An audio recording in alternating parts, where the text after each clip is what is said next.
So let us start today's session, which is Smith chart. Smith chart, fine. चलो शुरुआत करते हैं Smith chart में कि कौन कौन से पॉइंट्स दे रखे हैं और क्या क्या उसमें हम लोग इंक्लूड कर सकते हैं. ओके चलो तो देखते हैं. सबसे पहले जो आपके स्मिथ चार्ट होते हैं, what is the Smith chart? So first of all you should understand that there are various types of Smith chart, out of which one is your impedance Smith chart, one is your impedance Smith chart. Okay, second one is known as admittance Smith chart, admittance Smith chart, and one is your constant VSWR Smith chart, constant VSWR Smith chart. Okay, so Smith chart is a very broad topic. Smith chart, so it is a very broad topic, but out of this we will mainly focus on this. So this will be the main primary focus, which is your impedance Smith chart. Okay, so the main primary focus will be this impedance Smith chart. So first of all we will discuss about this impedance Smith chart one by one. So what do you understand by impedance Smith chart? So let us try to understand all the points in case of Smith chart. So this is your load impedance, clear? This is your load impedance ZL. This is the load impedance ZL. This is your supply VG, and this is your internal resistance of the supply. अभी देखो जब भी आप Smith chart की बात करते हो, you always keep the reference there. So this is x equal to 0 and this becomes x equal to L. तो रेफरेंस हमेशा इसमें चेंज हो जाता है दोबारा. यहाँ पे आप इसको x equal to 0 मानते हैं और यहाँ पे x equal to L. मैं मान लेता हूँ दैट जो मेरी लाइन है it is lossless transmission line. So obviously your Z naught will become real. Fine. Let me define another term which is known as normalized load impedance. So what is this normalized load impedance? Normalized load impedance. So it is defined as any load impedance divided by your characteristic impedance.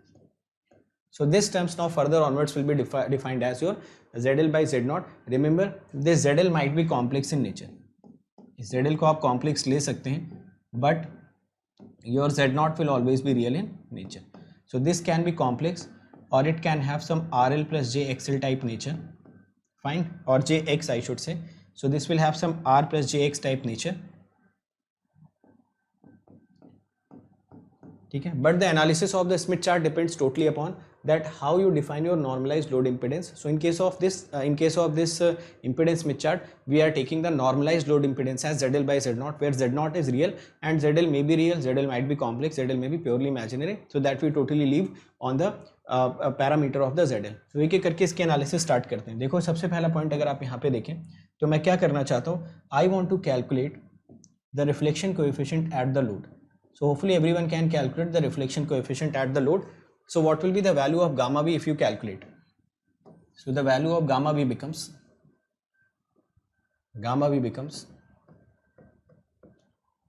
ZL minus Z naught upon ZL plus Z naught. Now this gamma V is also a complex quantity. You already know that. So this will become mod gamma V e to the power j theta V. Or you can also write that this will have some real part or this will have some imaginary part. तो real और imaginary दोनों part इसमें होगा.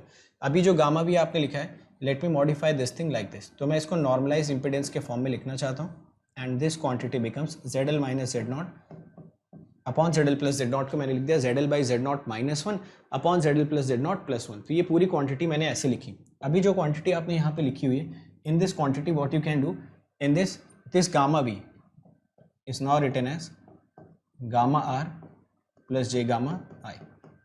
Clear? Let me define this ZL by Z naught. क्योंकि देखो ये Z naught तो real है, this Z naught is always real, but this ZL might be complex in nature. So this might be complex in nature. So let me define this quantity as small r plus j small x. ठीक है? So I have defined this quantity as small r plus j small x. So I'll put it here. So you will get your gamma V as ZL by Z naught minus 1 upon ZL by Z naught plus 1, and it was gamma R plus J times gamma I. Gamma I means purely imaginary part of gamma I, gamma R means purely real part of your gamma R.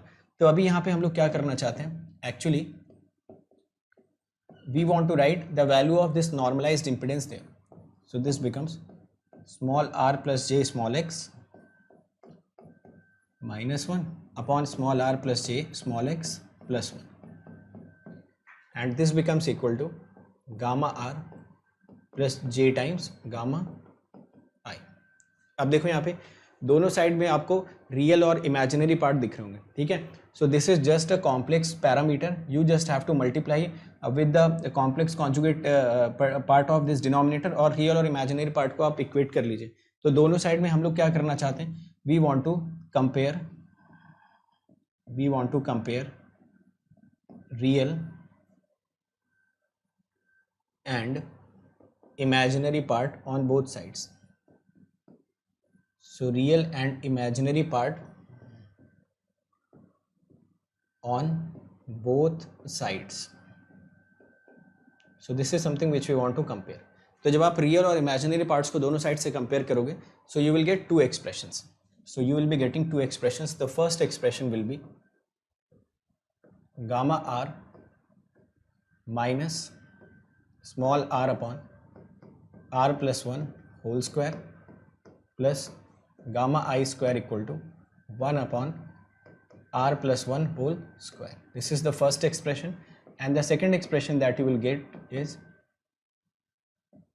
gamma r square plus gamma I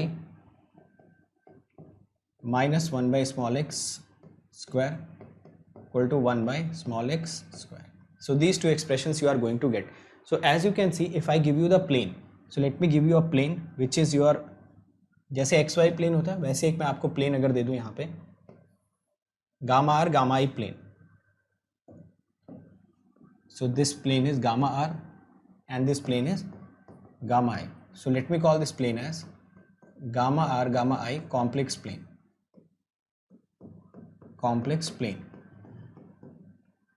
तो आपको बताना है कि ये gamma और gamma आई वाले complex plane पे what does this will represent. Obviously you can say that this is the equation of the circle.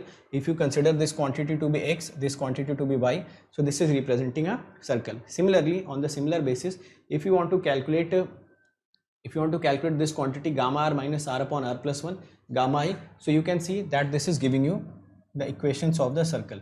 यहाँ से भी अगर आप कंपेयर करोगे, यहाँ पे इस इक्वेशन को थोड़ा सा मॉडिफाई कर लो, should be gamma r minus 1.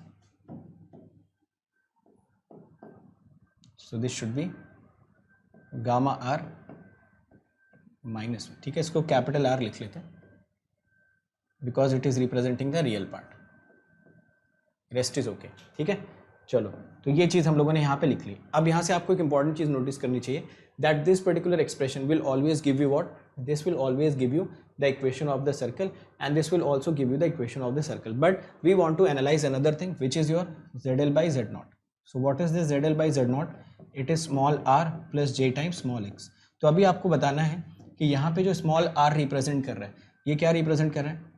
It is not representing the resistance. Check करके देखिए. So this will be the resistance. तो रेजिस्टेंस की रेंज कहाँ से कहाँ तक होती है ना, या तो रेजिस्टेंस आपका एग्जैक्टली 0 ओम हो जाएगा या तो रेजिस्टेंस आपका इन्फिनिटी ओम होगा. So the value of the resistance will always exist from 0 to infinity. What about the reactance? This quantity will represent what? This will represent the reactance. So what can you say about the reactance? Reactance always exist from minus infinity to infinity. तो reactance की value जो exist करेगी वो minus infinity से infinity exist करेगी. So my question to you is, in this case, whether this particular value of r, is it a fixed quantity or is it a variable quantity? What is this r representing? This r is representing the real part of the normalized impedance, and x is representing the purely imaginary part of the normalized impedance. So if you talk about this small r, this small is actually having the range from 0 to infinity, which means as soon as you will be changing your r, you will be having different circles which can be obtained from this equation. So should I call this thing as the equation of the circles, or should I call this thing as the equation of the family of circles, as r is changing from 0 to infinity? So very obvious answer is that we should call it a equation of family of circles. Equation of family of circles, okay, where r is changing from 0 to infinity.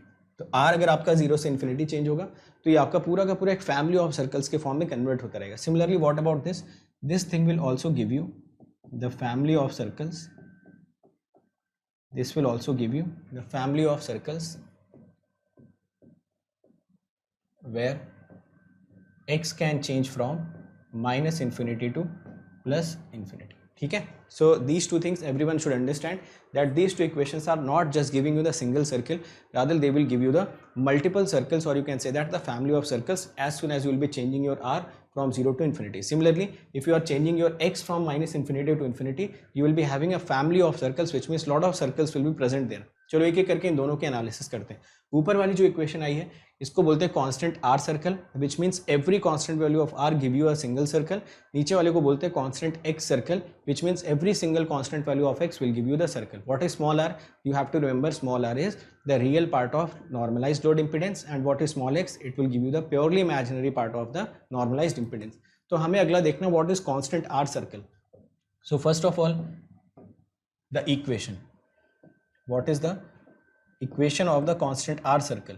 So equation अगर आप देखोगे तो अभी अभी आपने लिखा था gamma are minus small are upon are plus 1 whole square plus gamma I square equal to 1 upon are plus 1 whole square. So first of all you have to tell me what is the center. So if you talk about the center, so center becomes small r upon r plus 1 comma 0.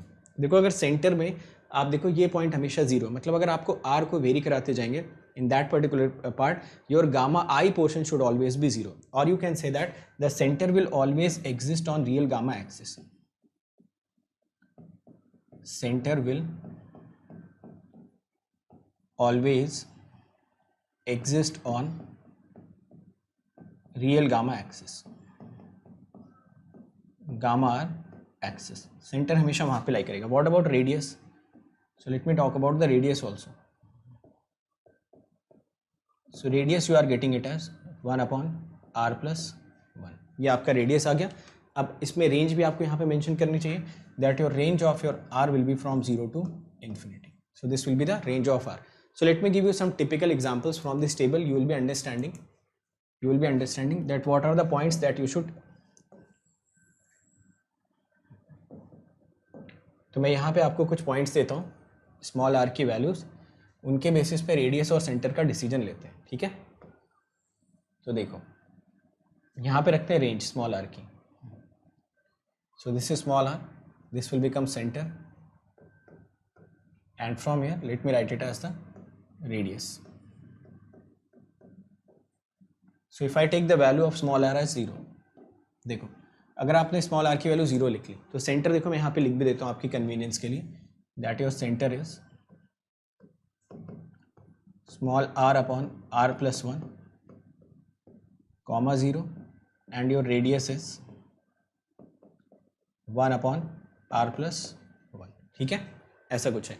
तो अभी centre आप 0 लोगे तो देखो ये क्या मिल जाएगा आपको, will it not be 0 comma 0. ठीक है, ये तो आपको क्या मिलेगा 0 कॉमा 0, बट रेडियस आपको क्या मिल जाएगी 1. So this will be the small r equal to 0 circle. जब आप r की वैल्यू 0 पुट कर दोगे तो सेंटर आपको मिलेगा 0/0 और जो रेडियस मिलेगा वो मिलेगा आपको 1. तो मैं कुछ इंपॉर्टेंट वैल्यूज ही जस्ट यहाँ पे पुट करना चाहता हूँ. सारी वैल्यूज हम नहीं पुट करेंगे क्योंकि सारी वैल्यूज की हमें ज़रूरत नहीं है. अगली वैल्यू मैं पुट करना चाहता हूँ small r equal to 1. So if I put small r equal to 1, what will be the center? Center will become 0.5 comma 0. दिख रहा है? And what about the radius? In this case radius will become 0.5. तो जब आपने r की value 1 put कर दी तो ये भी आपको मिलेगा 1/2, ये भी आपको मिल जाएगा 1/2. What about r equal to infinity? If suppose if I put r equal to infinity, the center that you will get is, ये देखिए r इक्वल टू इन्फिनिटी पे कैलकुलेट करना. रेडियस तो आपको दिख ही रहा होगा कि रेडियस आपको कितना मिल जाएगा 0. और अगर सेंटर की आप बात करेंगे तो देखो सेंटर कैसे कैलकुलेट करते हैं मैं आपको दिखा देता हूँ. इसको आप लिख लो, यहीं पे दिखा देता हूँ. ठीक है, तो इसको आप लिख लीजिए 1 अपॉन 1 प्लस 1/r. ऐसा लिख सकते हो ना, चेक कर लो। अगर मैं इसको 1/1 + 1/r लिख दूँ और इस r को इन्फिनिटी टेंड करा दूँ, so will you not get this centre as 1, 0? ये 3 पॉइंट्स आपको समझने। So if you can understand these 3 points, small r = 0 will give you the center 0, 0, radius will become 1. Small r = 1 will give you the center 0.5, 0, it will become 0.5. And this value of infinity will give you the 1, 0, radius 0. तो आप मुझे बता सकते हैं अगर आपका radius 0 है तो ये जो लास्ट वाला पॉइंट है ये क्या रिप्रेजेंट कर रहा होगा? Will it represent a circle और will it represent a point only? देखो रेडियस अगर 0 हो गया तो रेडियस 0 होते ही वो सर्कल तो रहा नहीं, it will always represent a point. और अगर आप देख रहे होंगे तो जैसे जैसे आप r की वैल्यूज बढ़ाते जा रहे हो, 0 से 1 किया, 1 से इन्फिनिटी किया, ये जो रेडियस ऑफ द सर्कल है ये कम होती हुई दिख रही होगी। यहाँ पे 1, यहाँ पे 0.5, finally 0। So you can say that this small r = 0 circle will give you the biggest possible constant r circle. So this is the biggest possible constant r circle. Biggest possible, ठीक है, कांस्टेंट आर सर्कल। इसी को कभी कभी boundary of the Smith chart भी बोलते हैं, and this is also known as sometimes the boundary of the Smith chart, boundary of Smith chart. तो इसके बाद मैं एक स्टेटमेंट बोलूंगा, वो स्टेटमेंट हमेशा याद रखना, this is known as boundary of Smith chart. तो एक स्टेटमेंट मैं बोल रहा हूँ, वो स्टेटमेंट याद रखना, that in case of Smith chart, in case of Smith chart, in case of Smith chart, the small r = 0 circle forms the boundary of the Smith chart. तो जब भी आप स्मिथ चार्ट बनाते हैं, Smith chart is always formed inside the circle of the unity radius. Smith chart is always formed inside the circle of the unity radius, that too gamma r, gamma I plane. तो ये statement आपको बहुत अच्छे से याद होना चाहिए, that small r = 0 constant r circle forms the boundary of the Smith chart and the complete Smith chart is drawn under the radius of the unity circle in gamma r, gamma I plane। ठीक है, तो मेरे ख्याल से इसमें काफ़ी सारी information इस टेबल में आपको दिख रही होगी स्मॉल r की वैल्यूज के हिसाब से। You can also observe the pattern of the centre, you can also observe the pattern of the radius, and what is the biggest possible r circle, what is the boundary of the Smith chart, and when the r becomes infinity, why the constant r circle is concentrated on a point। तो मैं एक एक करके इसकी कुछ properties आपको बताता हूँ, you should listen all the properties very carefully। The first point you should understand is, in case of constant r circle, small r = 0 will give you the biggest possible constant r circle with unity radius। Second important point, in case of constant r circles, the small r = 0 forms the boundary of the Smith chart and the complete Smith chart is drawn inside the circle of unity radius in gamma r, gamma I plane। Third point, as the value of small r increases, the radius of the constant r circle decreases. As r tends to infinity, the constant r circle concentrated to a point. As value of small r is increasing, the center is moving towards the right side. Initially center was 0, 0, then center हो गया 0.5, 0, then center हो गया 1, 0. So you can see your center moving towards the right hand side. And final point which I stated earlier, that in case of constant r circles, all the centers will be lying on real gamma axis। as you can see, ये centers कहाँ पे lie कर रहे हैं? 0, 0, फिर 0.5, 0, 0.1, 0, तो ये real gamma axis पे lie कर रहे होंगे। ठीक है, तो इतनी सारी प्रॉपर्टीज में अगर आप कंफर्टेबल है तो एक बार आप बता दो, फिर बाकी प्रॉपर्टीज में 1 by 1 आपको समझाऊंगा।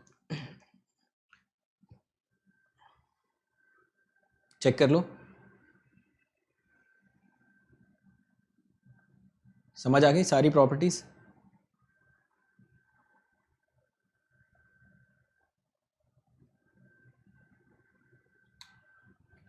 ठीक है, चलो बनाते हैं स्मिथ चार्ट, देखते हैं।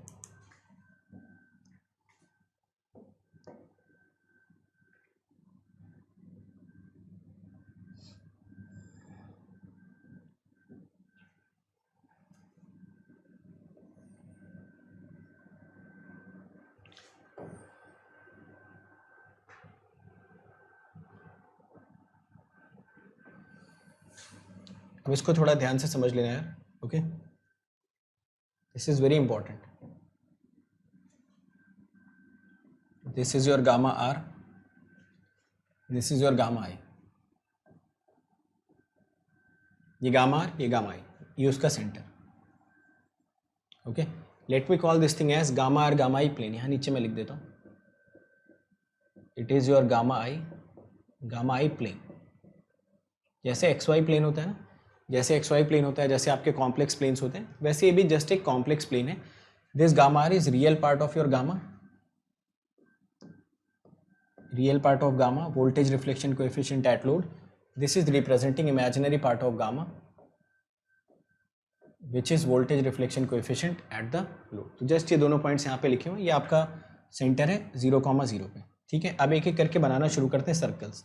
सर्कल्स कैसे बनेंगे वो ज़रूर आप देखिए काफ़ी ध्यान से. देखो, सबसे पहला जो सर्कल आपको बनाना है स्मॉल आर इक्वल टू 0 वाला, सेंटर दिख रहा होगा 0,0 पे, रेडियस दिख रही होगी यूनिटी. तो ये मैं बनाता हूँ आपके लिए. ये देखो,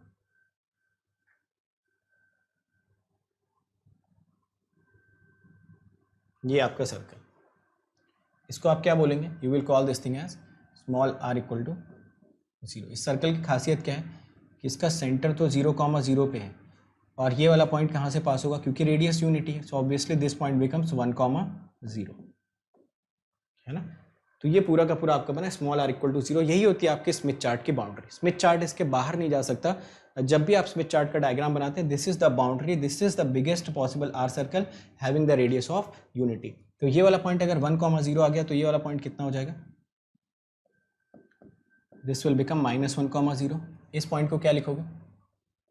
0,1. और ये वाला पॉइंट आपका कितना हो जाएगा?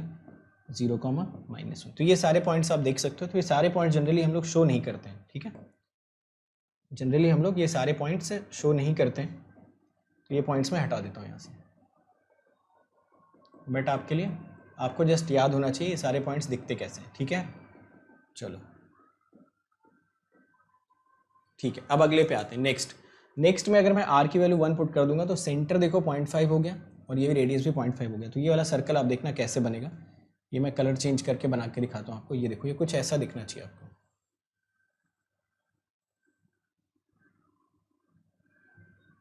ये रहा,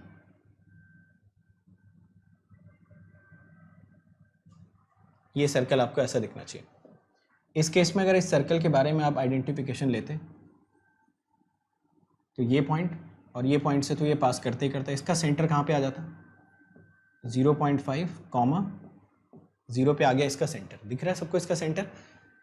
और इसका रेडियस कितना है? 0.5. तो आपको दिख भी रही होगी यहाँ से यहाँ तक के डिस्टेंस 0.5, यहाँ से यहाँ तक के डिस्टेंस 0.5. ठीक है, तो ये सब जनरली शो नहीं करते यहाँ पे, जस्ट सेंटर्स हम लोग शो करते हैं. So this was your initial centre of r equal to 0. This is 0.5, 0 and this will represent small r equal to 1 circle. ठीक है, तो अब देखो r 0 था तो ये बड़ा वाला सर्कल आ रहा था. जैसे आपने r1 किया, ये छोटा सा सर्कल एक आपको मिला. अब देखो r इक्वल टू इन्फिनिटी में क्या होगा? As r will become infinity, the centre will become 1,0, radius become 0. तो ये 1,0. तो इस केस में जो सर्कल आपको मिलेगा ना, वो असल में आपको एक पॉइंट ही मिल जाएगा ये. So this point is representing this, it is representing r equal to infinity. ठीक है, तो ये 3 मेजर सर्कल्स अगर आप बनाओगे ना, तो इनके बीच में आपको स्मिथ चार्ट पूरा दिखना चाहिए. अब देखो, इसके बीच में भी आप बना सकते हो, वो नेक्स्ट डायग्राम में बनाएंगे भी. बट अभी this particular representation is should be very clear to everyone that this is your gamma are gamma I plane. In that gamma are gamma I plane, this r equal to 0 is the biggest possible circle और it is forming the boundary of the Smith chart. And this r equal to 1 is existing between this और आपका फिर r equal to infinity. तो at least ये 3 circles पता होने चाहिए. ठीक है, समझ आ गई बात सबको? अब एक पॉइंट मुझे आप चेक करके बताना. ये तो आपने इक्वेशन कैलकुलेट कर ली थी. आप मुझे बताइए, अगर ये जो इक्वेशन यहाँ पे लिखी हुई है, this gamma are minus small are upon are plus 1 whole square plus gamma I square equal to 1 upon are plus 1 whole square. This we already know. Suppose if I give you this point gamma r comma gamma i which is 1,0. तो आपको मुझे बताना अगर इसमें 1,0 put करते हैं, so what this equation will give you. So if you put gamma r equal to 1 and gamma equal to 0, so this becomes 1 minus small are upon are plus 1 whole square plus gamma I square equal to 1 upon are plus 1 square. तो यहाँ से आप check करके देखिए, since gamma I is 0, तो ये पूरी की पूरी इक्वेशन हमेशा सेटिस्फाइड आपको मिल रही है. इसका मतलब आप बोल सकते हैं कि जितने भी कांस्टेंट आर सर्कल्स होते हैं, all the constant r circles always continuously pass through a point which is known as 1,0. So all the constant r circles will always pass through 1,0 point. So all the constant r circles all the constant R circles pass through point 1,0। तो देखो इसमें properties याद मत करो, ठीक है, जैसे मैं आपको समझा रहा हूँ ना, वो अगर आप धीरे धीरे सुनते जाओगे तो ये प्रॉपर्टीज़ आपको याद रहेंगी। जैसे मुझे भी प्रॉपर्टीज़ याद नहीं है सारी, बट जैसे जैसे मैं डायग्राम बनाता जा रहा हूँ मुझे सारी की सारी प्रॉपर्टीज़ खुद ब खुद रिकॉल होती चली आ रही, ठीक है। देखो जरा, इसका मतलब ये बोल रहा है कि जितने भी कांस्टेंट आर सर्कल्स हैं, all the constant r circles are passing through 1,0। So can you justify this particular thing with this diagram. ये देखो बाहर वाला सर्कल भी अगर आप देख रहे होगे, so it is passing through 1,0। r equal to 1 वाला भी it is also passing through 1,0। this r equal to infinity, this itself is 1,0। so you can say that if I draw a straight line on this point, अगर मैं यहाँ पे एक straight line बनाता हूँ, अगर मैं यहाँ पे एक स्ट्रेट लाइन बनाता हूँ, ये देखिए दिस स्ट्रेट लाइन, तो इस स्ट्रेट लाइन की इक्वेशन आप बता सकते हो, what is the equation of this straight line. So I hope इसकी इक्वेशन हर कोई बता सकता है, that this is your gamma r equal to 1, है ना। तो मैं ऐसा बोल सकता हूँ that gamma r equal to 1 will act as the tangent to all constant r circles। so what is this, क्योंकि सारे के सारे 1,0 से टच करते हुए निकल रहे हैं ना, so this particular thing will represent tangent to constant r circles। तो कभी भी इसमें रटो मत, जैसे मैं बनाते हुए जा रहा हूँ वैसे वैसे आप भी जस्टिफाई करते हुए जा सकते हो, कांस्टेंट आर सर्कल्स, ठीक है। तो लगभग सारी प्रॉपर्टीज को हम लोगों ने इनकॉर्पोरेट कर लिया विद दिस डायग्राम। तो अभी आपको कांस्टेंट आर सर्कल का अगर एक अलग से डायग्राम बनाना है तो वो डायग्राम मैं अलग से भी आपको शो कर सकता हूँ। तो पहले एक बार यहाँ तक कंफर्म करो कि क्या ये सारे पॉइंट्स आपको समझ आ गए, how to draw the Smith chart, what should be the small r equal to 0 radius circle, small r equal to 1, small r equal to infinity, at which point every constant r circle is passing, and what is the common tangent to all the constant r circles। so hopefully everyone is understanding this crucial point। समझ गए ना सारे के सारे लोग। चलो तब एक और बना लो कांस्टेंट आर सर्कल, एक और आप बना लीजिए जिसमें ढेर सारे सर्कल्स आपको शो करने हैं, ठीक है। तो उसमें काफ़ी ढेर सारे सर्कल्स हम लोग 1 बाय 1 शो करते हैं। तो सबसे पहले तो बाउंड्री ही बना लेते हैं, दिस इज द बाउंड्री, ये है बाउंड्री। अब इसमें छोटे छोटे सर्कल्स आपको बहुत सारे बनाने होंगे, एक तो ये हो गया,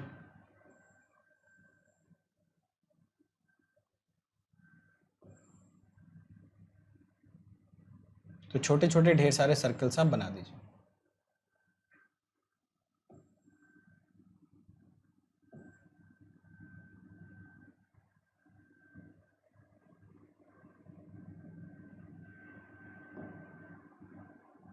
वैसे बाहर के साइड में, तो दोनों को जस्ट मैं अलग अलग कलर से शो कर दे रहा हूँ। एक बाहर वाला Smith chart, another Smith chart and so on. तो ये सारे के सारे आपके कांस्टेंट आर स्मिथ चार्ट की कैटेगरी में फॉल करते हैं, ठीक है। अब एक दो प्रॉपर्टीज यहाँ से इंक्लूड कर लेते हैं। ये था आपका स्मॉल आर इक्वल टू 0, ये यहाँ पे था स्मॉल आर इक्वल टू 1, ठीक है।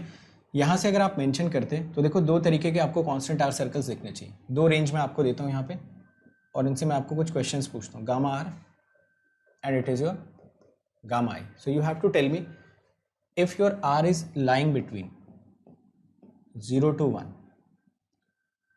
Okay, and if r is greater than 1।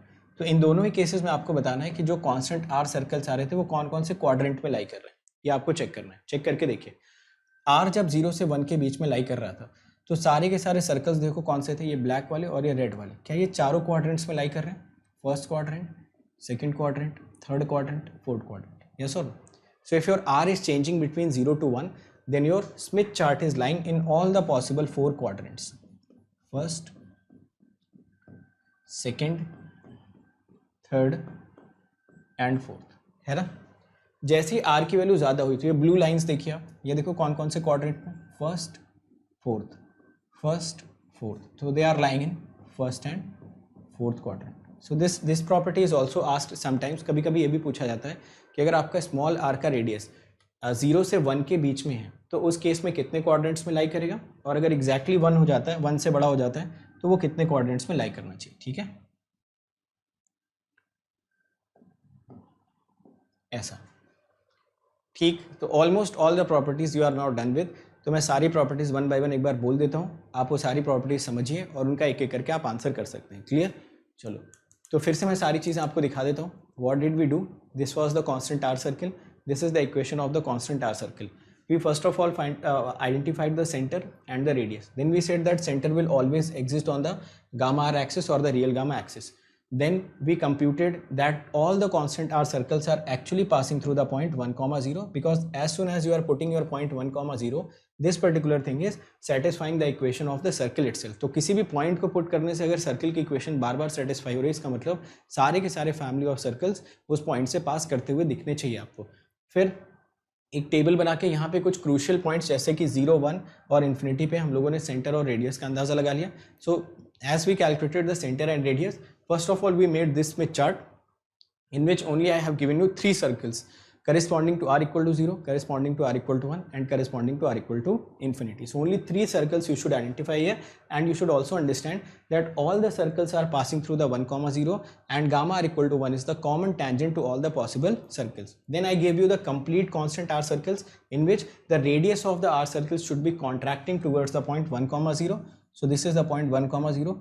So all the radius will be contracting to 0 towards this point 1 comma 0. Then there I gave you the idea कि अगर r आप 0 से 1 के बीच में very कराते हैं, your Smith chart will be existing in all the possible 4 quadrants, and if r is greater than 1 or equal to 1, in that case your Smith chart will be existing only in 2 quadrants. ठीक है, चलो ये देख लो एक बार, फिर मैं सारी properties one by one state कर देता हूँ। समझ आ गया सबको?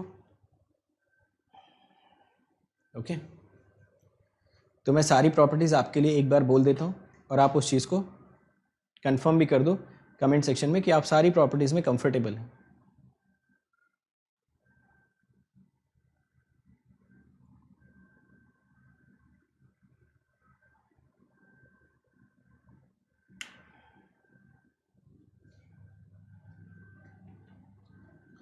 हो गया? चलो देखो, first property. So the very first property is that, आपको यस नो बताते जाना, because all this questions are statement question, ऐसे स्टेटमेंट में लिख के आएगा एग्जाम में। ठीक है, first statement that in case of constant r circle the r varies from 0 to infinity and it represents the family of circles which is having constant values of r. पहला statement. Yes no करते जो, सारे statement इसी बहाने आपको याद हो जाएंगे। तो पहला स्टेटमेंट करेक्ट है, everyone agrees with this point? I think yes. ठीक है, so first statement everyone will agree. Very good. Second statement is all the constant r circles passes through a common point 1 comma 0. All the constant r circles passes through point 1 comma 0. ये भी correct है। सारे के सारे जो constant r circles हैं वो भी 1 comma 0 से पास करें, this is also correct. Third statement is gamma r equal to 1 acts as the common tangent to all the constant r circles. Gamma r equal to 1 acts as the common tangent to all the constant r circles. This statement is also correct. Fourth statement, as the value of r varies from 0 to 1, the constant r circles lie in all the 4 quadrants, and if the value of r becomes greater than or equal to 1, it lies in only first and fourth quadrant. ठीक है, ये statement भी समझ में आ गया। ठीक, अगला point, the centre of all the constant r circles lies on real gamma axis. ये स्टेटमेंट भी करेक्ट है। ठीक है, okay. As the value of r increases, as the value of small r increases, the center moves towards the point 1 comma 0 or the center starts moving right hand side. So 0 comma 0, 0.5 comma 0, 0.7 comma 0 to 1 comma 0. ये statement भी correct है। Finally, as the value of small r increases, the radius of constant r circles decreases. As the value of small r increases, the radius of constant r circles decreases. ठीक है, ये सारे points। अब इसमें एक final point और आता है, उसका भी आप स्टेटमेंट सही से अगर बता दें तो सारा का सारा आपका ये पूरा लॉजिक क्लियर हो जाएगा। ठीक है, चलो लास्ट पॉइंट मैं आपसे पूछता हूँ, last point, what is the radius of the biggest possible constant are circle, तो उसका रेडियस आप बता दो, what is the radius of the biggest possible constant are circle.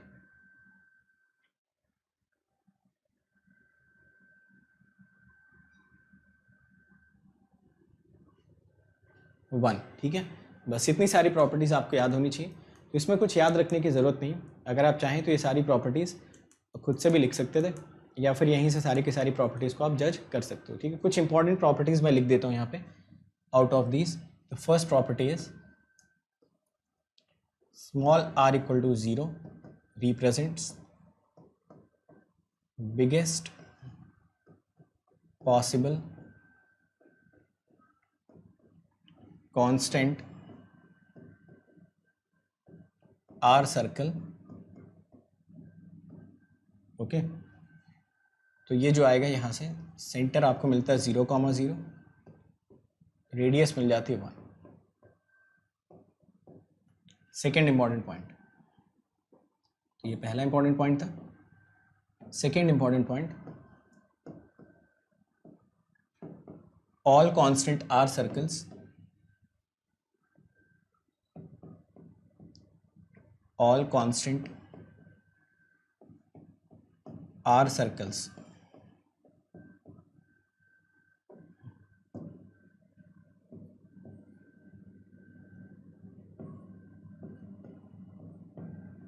have center on real gamma axis, passes through 1,0,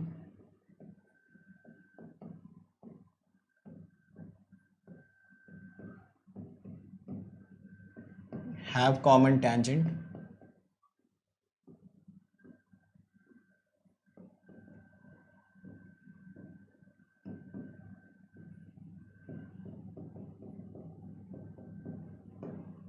at gamma r equal to 1, ठीक है। तो ये सारे कांस्टेंट आर सर्कल्स की एक कॉमन प्रॉपर्टी आपने लिखी।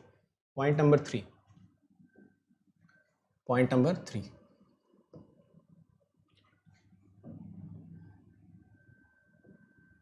as small r increases, centers move from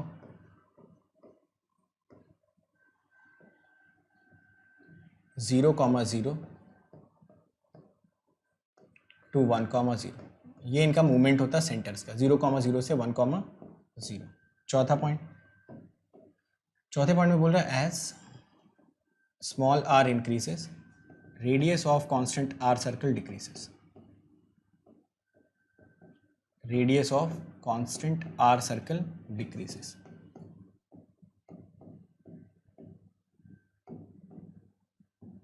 quadrant वाला तो लिख लिया था वहीं पे, उसको दोबारा नहीं लिखते, क्वाड्रेंट वाला तो ऑब्वियस है। पांचवा, small r equal to infinity represents point 1,0 itself, point 1,0 itself। और ये जो point 1,0 है ये आपका होता है right most point, this is the right most point, ठीक है। तो ये आपकी होती है कुछ इंपॉर्टेंट प्रॉपर्टीज, देख लो सारी प्रॉपर्टीज। तो मैंने देखो बहुत शॉर्ट में सारी प्रॉपर्टीज आपको समराइज कर दी। Biggest possible circle 0,0, boundary of the Smith chart लिखना हो तो लिख लो, this is also forming the boundary of Smith chart. इसके बाहर आपको कोई भी कुछ मिलना नहीं चाहिए। So this is boundary of Smith chart, ठीक। All the constant are circle की ये तीनों जगह, तीनों चीज़ एक जगह कंपाइल कर दी। आर बोलोगे तो ये 0,0 से 1,0, स्मॉल आर अगर आप बढ़ाएंगे तो उस केस में radius of the constant are circle decrease होता जाएगा, और r equal to infinity will represent the 1,0 point itself और the smallest possible are circle. तो कभी कभी इसको बोलते हैं smallest possible are circle, smallest possible are circle, ठीक है।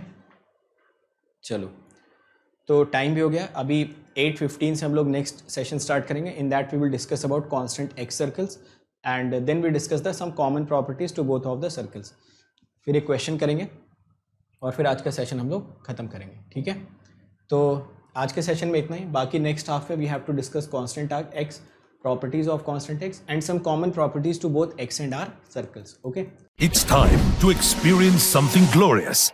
Unacademy Combat. Compete, crack, conquer.